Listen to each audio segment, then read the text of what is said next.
Ever feel like you've mined the 1960s dry? Think again, film fam. Today on Golden Age Classics, we're prying open the cinematic vault for 25 great 1960s American movie classics you probably haven't seen. A lightning bolt lineup, guaranteed to electrify your watch list. Keep that thumb poised over, like, slam subscribe, and ring the bell, because these stealth stunners are about to rocket your movie world into a whole new orbit. Ready? Lights, camera, deep cuts. The Swimmer, 1968. Burt Lancaster surfaces in shimmering aqua as Ned Merrill, a bronze suburban Adonis who spontaneously vows to swim home by breaststroking through every backyard pool in his affluent Connecticut enclave. Each chlorinated rectangle becomes a revelation. Frosty martinis thaw into resentment. Past affairs curdle. Children shrink in fear. And the once mythic promise of American suburbia dissolves beneath rippling light. Adapted from John Cheever's short story, the $2.4 million shoot turned turbulent when director Frank Perry clashed with Columbia Brass, prompting an uncredited Sidney Pollack to reshoot pivotal sequences and reshape the ending. Composer Marvin Hamlisch, in his very first film assignment, threads the journey with an eerie, harp-kissed motif that turns pool water into liquid unease. Audiences expecting Lancaster's customary heroics recoiled in 1968, and the picture belly flopped.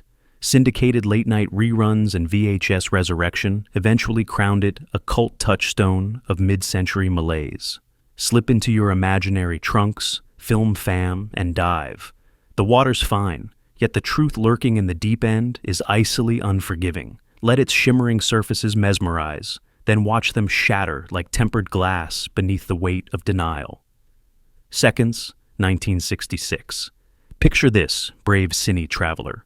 A drab middle-aged banker, played by the great character actor John Randolph, wanders into a shadowy storefront promising rebirth. For a hefty fee, he's anesthetized, sculpted, and shockingly awakened as Rock Hudson, chiseled, tanned, the very image of mid-60s virility. Sounds like a fantasy, right? Wrong. Director John Frankenheimer, fresh off The Manchurian Candidate, and genius cinematographer James Wong Howe imprison you in extreme wide angles and fisheye close-ups so warped you'll feel the screen breath. Hudson, shattering his matinee persona, plays the new man marooned in a hip California artist colony, where free love and bacchanalian grape stomps only deepen his existential dread. A $2.5 million Paramount gamble, the film was jeered at Cannes for nudity and nihilism, tanked in theaters, yet slowly resurrected as a holy text for body horror auteurs from Cronenberg to Aronofsky. Jerry Goldsmith's pulsing organ score hammers like a guilty heartbeat, while Saul Bass titles swirl like DNA spiraling out of control. Dare to question your own identity? Step into the company's waiting room, but remember, there are no refunds when you trade your face for another life. Point Blank, 1967. Crack. A pistol report ricochets across the desolate tiers of Alcatraz and outstrides Lee Marvin's Walker, stone-faced, bullet-scarred, and owed precisely $93,000. That number becomes a holy mantra as he stalks a sun-dazzled, steel-and-glass Los Angeles, pounding through pastel nightclubs, chrome corridors, and an avant-garde penthouse that looks torn from a pop art nightmare. Director John Boorman, just 34 and fresh from London, detonates the pulp novel The Hunter, with shock-cut flashbacks, jagged sound bridges, and color blocks so electric they feel radioactive. A modest $3 million MGM budget produced only middling receipts in '67, yet cinebrats of the next generation treated it like a sacred blueprint. Tarantino lifts its time fractures. Soderbergh borrows its icy cool. Refn echoes its neon bruises. Angie Dickinson smolders as the ally lover who can't thaw Walker's glacial resolve, while Johnny Mandel's percussion-heavy score thuds like a revenge-drunk heartbeat. Stick with Walker to the final reel, viewer, and you'll witness revenge cinema mutate, right before your eyes, into a psychedelic existential scream about money, betrayal, and the brutal cost of persistence. Ride the High Country, 1962. Sunset gold washes over the Sierras as two aging lawmen, Randolph Scott's straight arrow Steve Judd, and Joel McCrea's quietly weary Gil Westrom. Except one last job: escort a miner's payroll down from perilous mountain heights. What begins as a routine trek turns morally treacherous when temptation, youthful hotheads, and a runaway bride derail the code these men have carried like tin stars in their chests for decades. Director Sam Peckinpah, not yet crowned the poet of slow-motion carnage, shot the film in 10 brisk weeks for a lean $700,000, stretching MGM's B-picture budget into horizons that feel mythic. Studio execs, blind to its elegiac pulse, buried it on double bills, yet European critics instantly hailed Peckinpah's Twilight Western as a masterwork.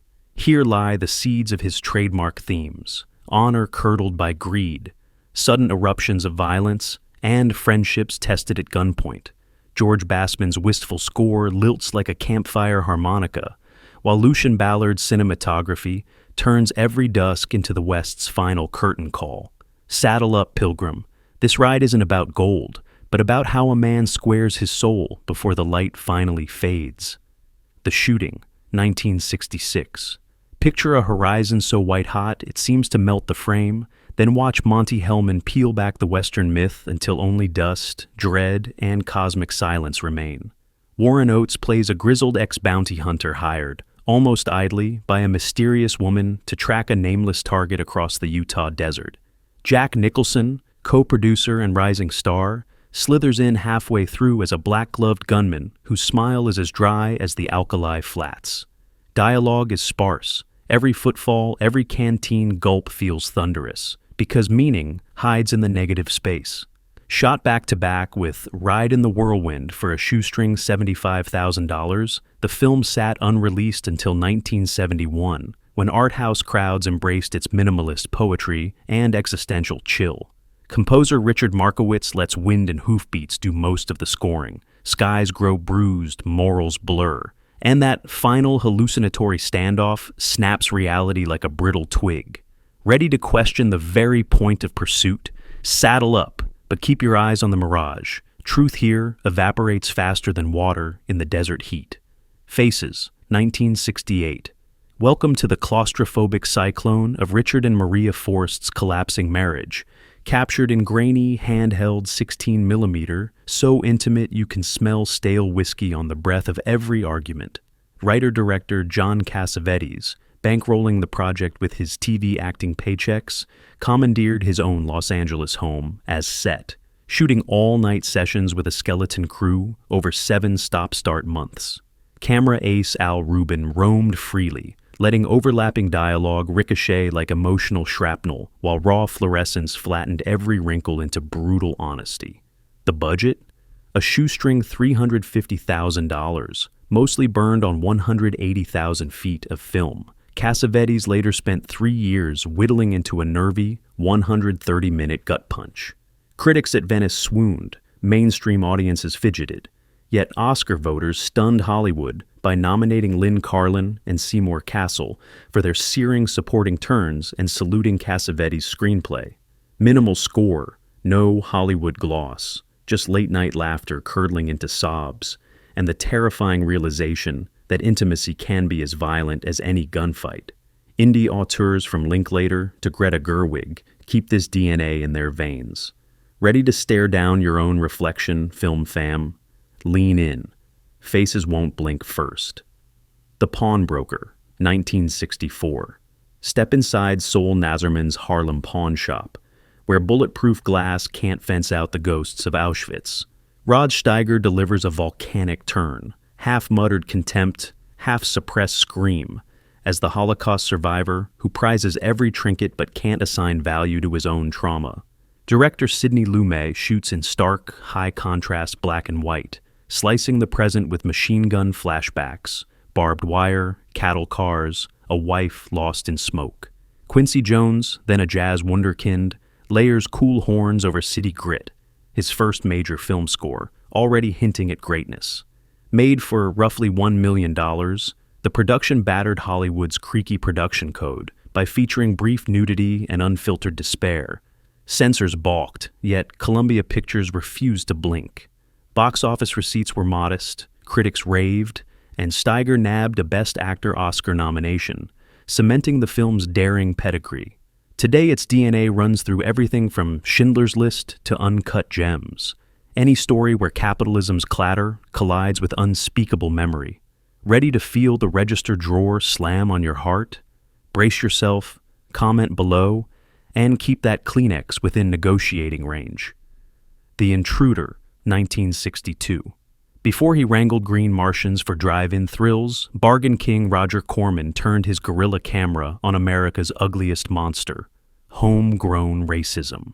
In The Intruder, William Shatner, slick hair, snake oil grin, arrives in a sleepy southern town just after court-ordered school integration. Posing as a social reformer, he fans white fears into a wildfire of riots, cross-burnings, and courtroom mayhem. Shot on location in small-town Missouri for a shoestring $90,000, the crew faced threats, slashed tires, even KKK harassment as real locals served as extras on both sides of the line. Corman, famed for 5-day monster flicks, invested a rare 3-week sculpting blistering dialogue and verite tension. Released in 1962, distributors panicked. Most theaters boycotted the incendiary picture, handing him his only genuine box office flop. Yet journalists from The Nation to Truffaut applauded its raw nerve, and civil rights scholars now hail it as the era's most unflinching fictional document. Shatner never again matched this venomous charisma. Ready to confront the devil in a white suit, smash play and strengthen your moral spine, this one still sparks debate at every post-screening Q&A. Targets, 1968. What happens when yesterday's make-believe monsters collide with today's very real bullets? Targets hurls that question like a lit stick of dynamite.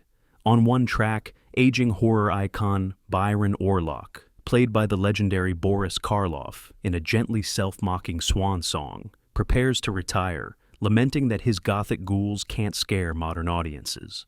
On the other, clean-cut Vietnam vet Bobby Thompson assembles a rifle arsenal, kisses his wife goodbye, and embarks on a sun-bleached California killing spree. First-time director Peter Bogdanovich stitches the narratives together with documentary snapshots. Car trunk gun kits, rooftop sniping, drive-in panic. Karloff's unused days from a shelved Corman feature provided marquee value. The rookie filmmaker provided everything else, acting opposite his idol while co-writing under the alias Derek Thomas. Box office tripled its budget, yet the real legacy is prophetic. A calm, media-soaked gunman felt chilling in '68, positively clairvoyant today. Cue Laszlo Kovac's jittery lenses and a finale where the silver screen becomes a bullet-pocked mirror. Buckle up, film fam. Fiction just met its match in reality's crosshairs. Medium Cool, 1969. Strap on your gas mask, screen adventurers, because cinematographer turned director Haskell Wexler drops you straight into America's 1968 pressure cooker and never yells, "cut." Robert Forster plays John Casellas, a jaded Chicago TV cameraman chasing human interest puff pieces until riots, tear gas, and the Democratic National Convention explode around his lenses. Wexler, lugging a lightweight 16mm Eclair, filmed on real streets with real protesters. So, when police batons start swinging, you're not watching extras, you're watching history punch through the frame. The Paramount pickup cost roughly $800,000, but its cinema verite technique rattled censors. One CBS exec reportedly asked, "Are we broadcasting the revolution?" Box office landed a modest $5 million, yet the legacy looms colossal. Network news cynicism and network, war zone docudramas like Bloody Sunday. Even today's phone video journalism all owe a debt. Throw in a folk rock soundtrack by Mike Bloomfield, Verna Bloom's aching single mom performance, and that closing smash of a camera tumbling down an embankment. Media witnessing its own complicity. Loving the smell of celluloid and tear gas in the morning? Smash like and keep marching. The real revolt has only begun. Pretty Poison, 1968. Cue the marching band, then watch the tubas twist into menace. Pretty Poison catapults us into small-town Massachusetts, where paralead Dennis Pitt, played by a sly, post-psycho Anthony Perkins, reinvents himself as a secret CIA operative to woo cheer squad Queen Sue Ann Stepanek. Tuesday Weld, all bubblegum innocence and cobra eyes, proves irresistible and deadly. Director Noel Black bathes picket fence Americana in candy-colored daylight, only to let shadows crawl across the frame once Sue Ann graduates from pranks to murder. Production clocked in around $1.3 million. Studio execs muffed the release, dumping the film with little fanfare, but critics like Pauline Kael raved, calling Weld almost unholy in her composure. Listen for Johnny Mandel's mischievous jazz cues that slide from playful to pulse-spiking as bodies pile up. The chemistry? Think Romeo and Juliet gone feral, filtered through Cold War paranoia and teenage restlessness. Flop in '68, cult gold today, especially for fans of dark coming-of-age tales like Heathers or Thoroughbreds. Ready to taste arsenic in your apple pie? Press play, then lock up the garden shears. Charlie, 1968. Think Flowers for Algernon meets a kaleidoscope. Cliff Robertson, so determined to honor Daniel Keyes' novella that he bought the rights himself, embodies Charlie Gordon, a kindly bakery janitor whose IQ is turbocharged by experimental neurosurgery. Director Ralph Nelson visualizes Charlie's mental ascent with split screens, solarized colors, and whirling camera tricks that feel like consciousness itself expanding. Made for about $2 million, modest for a Fox release, the picture recouped 5 times that worldwide, proving little sci-fi could stir mass emotion. Robertson's transformative performance snagged him the 1969 Best Actor Oscar. Watch him shift posture, diction, even eye focus as intelligence blooms, then withers. Les Baxter's flute-laden score flutters between whimsy and dread, mirroring the mouse, Algernon scampering through mazes beside Charlie's own fate. Trivia nibble, early drafts had the operation's success permanent, but preview audiences wept harder when genius proved fleeting. So, the studio kept the tissue soaker. Cue ethical debates on eugenics, identity, and whether knowledge equals happiness. Ready to ride an intellectual roller coaster? Buckle up, brainiacs. Just remember that every climb has its plunge. The Group, 1966. Grab your flapper-fringed notebooks, cine scholars. The Group hustles 8 fresh-minted Vassar grads from 1933 commencement caps to pre-war reality checks, and it does so with the velocity of a gossip column shot from a cannon. Director Sidney Lumet juggles the intersecting arcs like high-wire plates. Lakey's taboo same-sex romance in Europe, Dottie's birth control awakening, Libby's amphetamine-fueled ambition, Anne Polly's fraught affair with a married doctor. Candice Bergen, in her screen debut, radiates patrician poise, while Jessica Walter, Joan Hackett, and Shirley Knight volley quips sharper than stiletto heels. Budgeted at $2.7 million, the picture quadrupled returns, yet slipped from pop memory as bras began burning and New Hollywood grabbed the mic. Gerald Fried's chamber orchestra score lilts between cocktail hour elegance and foreboding strings, hinting that the patriarchy's velvet glove conceals iron knuckles.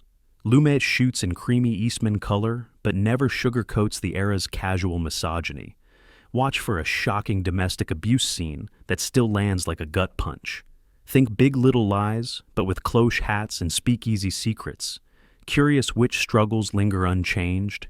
Cue it up, then sound off below. Sisterhood still loves a spirited debate. Mickey 1, 1965. Mickey 1 slams a jittery jazz riff into film noir paranoia and never lets the cymbals stop crashing. Warren Beatty, fresh off Splendor in the Grass, plays a Detroit stand-up comic who bolts to Chicago after heckling the wrong mobsters, convinced an invisible debt collector lurks in every back alley. Director Arthur Penn, still a year away from Bonnie and Clyde, shoots the city like a Kafka labyrinth. Neon signs smear across rain-slick streets. Elevated train shadows slice Beatty's face into worried shards, and Saul Bass titles explode like nightclub spotlights on Stage Fright. The $1 million Columbia release tanked at only $600,000, but Penn's French New Wave jump cuts, freeze frames, and double exposures later wowed scholars. It's now a cornerstone of American avant noir. Eddie Sauter's freeform score, supercharged by Stan Getz's scorching sax solos, turns chase scenes into bebop panic attacks, while Haskell Wexler's handheld shots put the audience right on Beatty's twitching shoulder. Want existentialism seasoned with smoke jazz cool and underworld dread? Step up to the mic. Just be sure you can survive the spotlight's glare. The Incident, 1967. Imagine the last Bronx local of the night. Fluorescent lights flicker, windows sweat with urban grime, and two leather-jacketed punks, Martin Sheen and Tony Musante, slink aboard like rabid hyenas prowling a steel cage. The incident traps a dozen weary passengers, new parents, drunken soldiers, an aging couple, inside that subway car, then subjects them to 75 minutes of escalating psychological torture. Director Larry Pierce shot guerrilla style in black and white 16mm for just $1 million, snatching footage on closed platforms between 2 a.m. and 5 a.m. The handheld camera sways with the train, amplifying nausea, while Charles Fox's sparse jazz stabs puncture the silence like switchblades. Censors bristled at the raw language. Still, the film doubled its budget, inspiring later urban anxiety classics from Death Wish to Taxi Driver. Look for a young Beau Bridges and Ed McMahon in pre-Tonight Show form. Moral litmus alert. As insults curdle into violence, you'll wonder which writer's reflection is yours in that smeared window. Ready to test your fight or freeze instinct. Step onto the midnight train. Doors are closing, and every stop after this is Terror City. One potato, two potato, 1964. Flurries swirl over a blue-collar Ohio town as newly divorced Julie Cullen, played with luminous vulnerability by Barbara Barry, falls for gentle engineer Frank Richards, embodied by jazz drummer turned actor Bernie Hamilton. Their courtship is sweet, simple, utterly ordinary, until the era's extraordinary prejudice barrels in. Rookie director Larry Pierce shot on location in blinding winter light, stretching a shoestring $300,000 budget by commandeering real courtrooms and diners. You can practically taste the percolator coffee steaming between takes. Composer Gerald Fried laces tender strings with uneasy horns, hinting at storm clouds gathering over domestic bliss. Cannes jurors were floored. Barry snagged Best Actress, while U.S. distributors tiptoed, fearing backlash 2 years before. Guess Who's Coming to Dinner made interracial love marketable. The climactic custody trial, scripted by Orville Hampton, crackles as attorneys weaponize skin color against motherhood. Pierce keeps the camera locked on Barry's eyes until they glisten like thawing ice. Box office tallies stayed modest, but its quiet courage paved a path for future social issue dramas. Ready to test your heart's frost line, film fam? Step into the snowdrifts. Truth burns hotter than any hearth. The Young Savages, 1961. Before West Side Story snapped its fingers, director John Frankenheimer delivered this hard-charging courtroom cum-street drama about 3 Puerto Rican-Italian gang teens on trial for a blind boy's murder. Burt Lancaster commands the screen as Hank Bell, a crusading Manhattan district attorney who discovers unsettling truths about class, ethnicity, and his own past while building the case.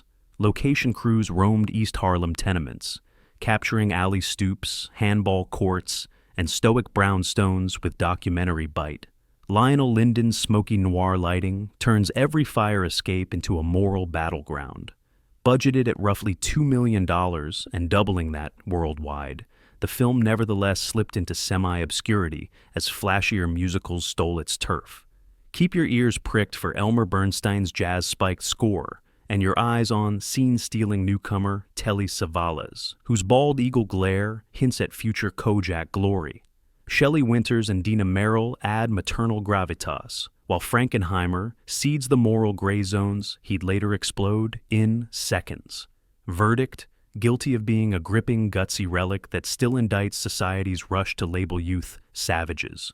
Court is in session, film fam, take the witness stand, and testify in the comments. The Last Man on Earth, 1964. Set your alarm for sundown, Apocalypse fans, because Vincent Price is clocking in for the loneliest graveyard shift cinema ever brewed. As Dr. Robert Morgan, Price roams a quarantined Los Angeles, actually Rome in disguise, thanks to a thrifty $400,000 co-production deal, staking vampiric family corpses by day, barricading his suburban ranch by night.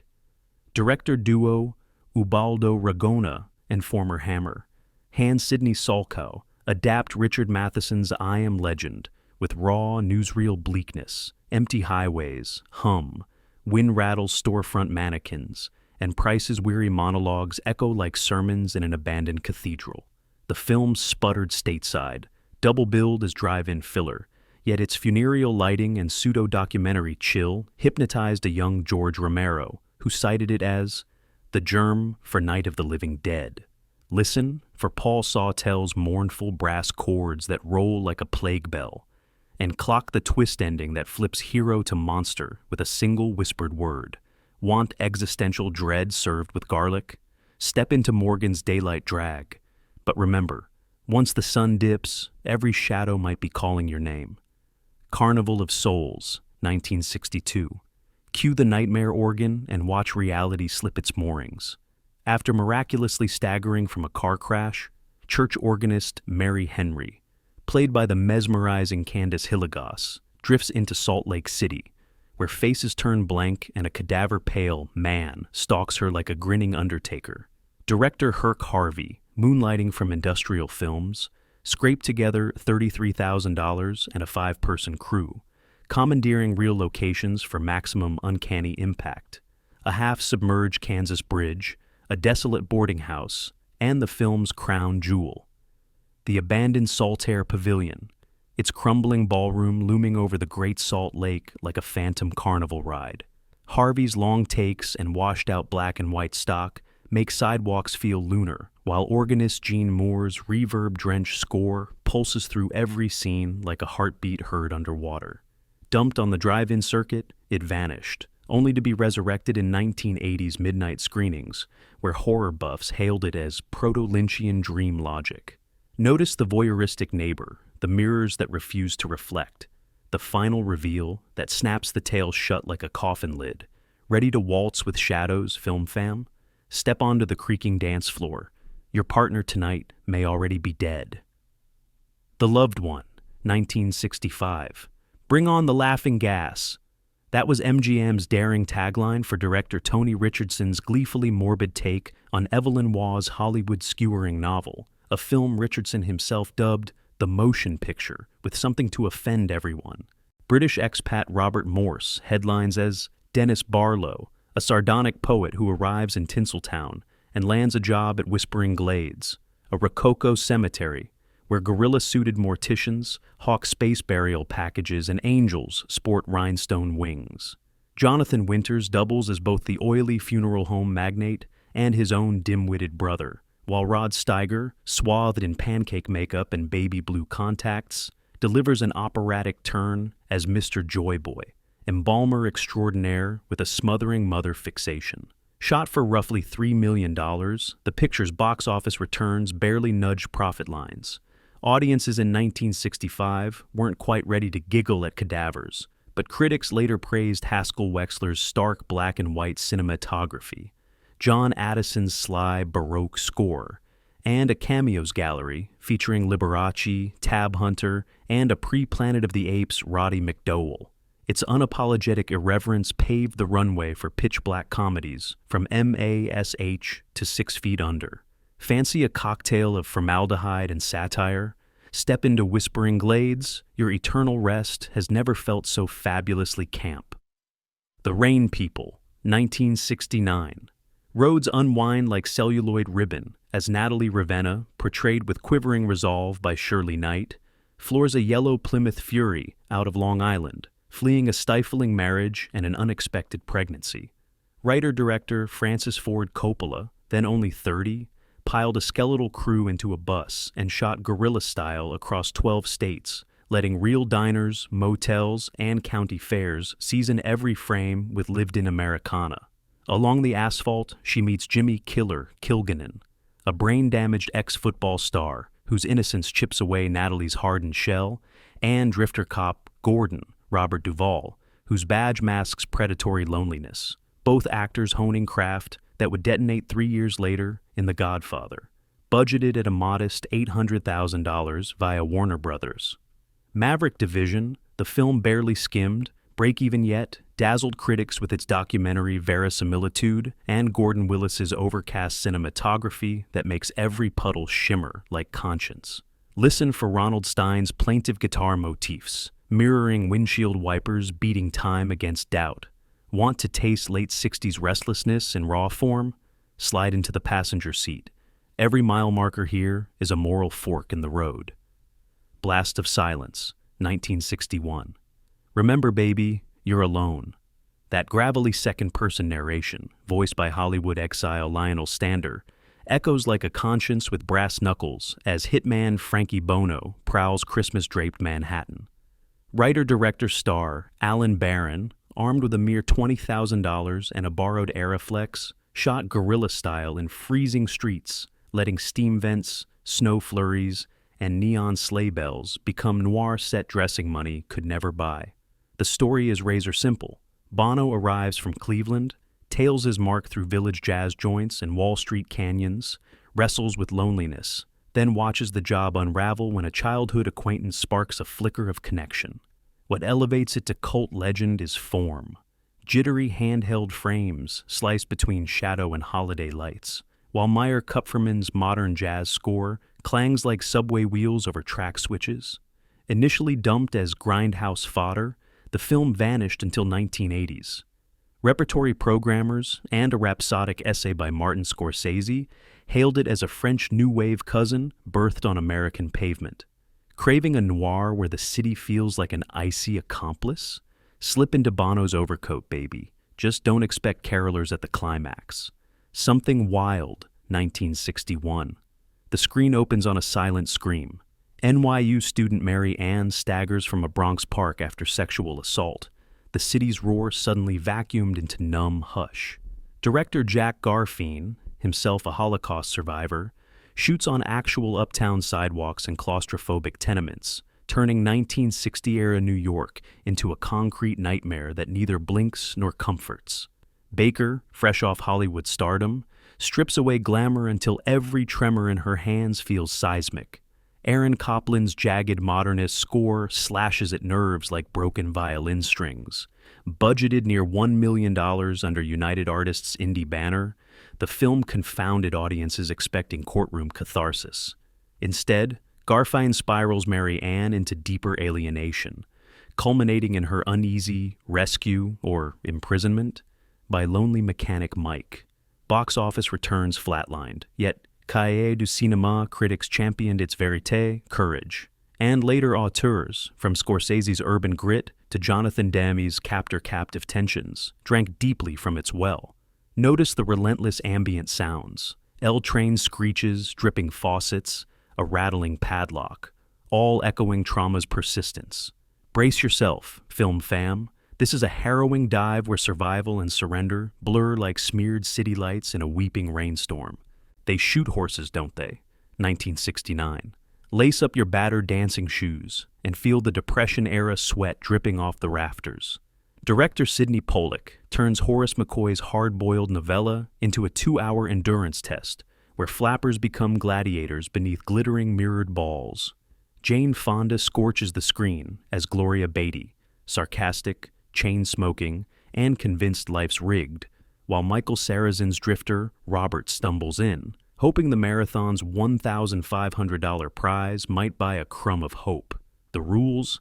Couples waltz, jitterbug, and collapse for 1,200 brutal hours, stopping only for derby sprints that chew their feet into hamburger. Shot for $4.8 million on a cavernous soundstage, the film wrapped 9 weeks early, funneling savings into meticulous period detail.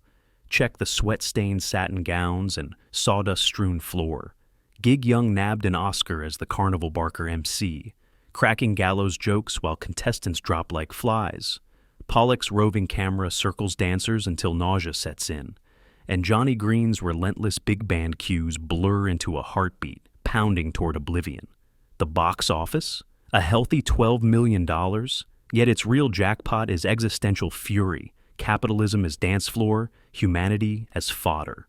Ready to step into the spotlight, film fam? Keep smiling, because the gunshot mercy might arrive before the applause. Petulia, 1968. Swing open the doors of a psychedelic San Francisco penthouse, and you'll meet Petulia Danner, Julie Christie at her most luminous, teetering between childlike whimsy and bone-deep melancholy. After a charity hospital encounter with newly divorced surgeon Archie Ballin, she dives headfirst into an affair that skips like a scratched record through time. Director Richard Lester shuffles flash-forwards, flashbacks, and micro-montages that mimic fragmented 1968 consciousness. Shot for roughly $3 million amid Haight-Ashbury's afterglow, Lester laced the film with real anti-war protests, neon-blurred street footage, and Harry Nilsson songs that drift like pot smoke through gossamer curtains. Behind the dreamy surfaces lurk razor cuts, Tom Pennington's domestic abuse, Archie's shell-shocked disillusion, and society's dawning realization that free love carries a price. Warner Brothers barely broke even. Hippies found it too cynical. Squares found it too freaky. Yet critics now hail its lurching edits and Nicholas Roeg cinematography as precursors to Soderbergh's The Limey and Nolan's memory mosaics. Ready for a kaleidoscope that bruises? Step into Petulia's white vinyl boots. Love may be groovy, but heartbreak echoes louder than any sitar riff. And there you have it, 25 celluloid jewels glinting just off the Hollywood Walk of Fame. If your cue didn't just go supernova, check your projector bulb. Hit like, ring that bell, and smash subscribe so you never miss our next plunge into forgotten gold. Drop your favorite obscurity, or duke it out over ours, in the comments below. Stay curious, stay passionate, and remember, in the grand reel of cinema, the next masterpiece is always one frame away. See you in the Flickr Film Fam.